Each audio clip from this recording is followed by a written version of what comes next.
तालाब में अब पानी की एक बूंद भी शेष नहीं थी। वह केवल मौत से भरा एक कीचड़ का ढेर बन चुका था। मछलियां तड़प रही थीं, सांस लेने के लिए बार बार मुंह खोलती, लेकिन हवा में भी अब जीवन नहीं बचा था। उसी कीचड़ में एक नन्ही मछली अपनी मृत माँ को हिला रही थी और रोते हुए कह रही थी, माँ उठो ना, मुझे बहुत डर लग रहा है। किनारे पर खड़ी एक सफेद गाय यह सब देख रही थी। उसकी आंखों से केवल आंसू नहीं गिर रहे थे, बल्कि ऐसा लग रहा था जैसे उसकी आत्मा रो रही हो। उसने कांपती आवाज में पुकारा, हे भोलेनाथ, अगर आप भी नहीं आए तो ये सब बेमौत मर जाएंगे। गाय ने हार नहीं मानी। वह तपते हुए रेगिस्तान की ओर दौड़ पड़ी। जलती हुई रेत ने उसके खुर छील दिए। खून रिसकर मिट्टी में मिलने लगा। सांसें उखड़ने लगीं, लेकिन उसके कदम नहीं रुके। अंत में रेत के टीलों के बीच उसे एक पुराना टूटा हुआ शिव मंदिर दिखाई दिया। गाय वहां पहुंचते ही निढाल होकर गिर पड़ी। उसमें इतनी शक्ति भी नहीं बची थी कि वह दोबारा उठ सके। उसके मुंह से अंतिम शब्द निकले, AUM नमः शिवा या ई। उसकी आवाज शांत हो गई, लेकिन उसकी पुकार ब्रह्मांड तक पहुंच चुकी थी। अचानक आकाश कांप उठा। सन्नाटा एक गर्जना में बदल गया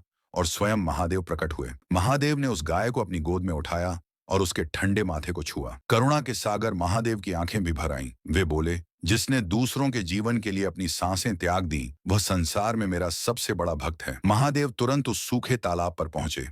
उन्होंने अपनी जटाएं खोल दी और साक्षात गंगा माता तीव्र वेग से उस सूखे तालाब में समा गईं।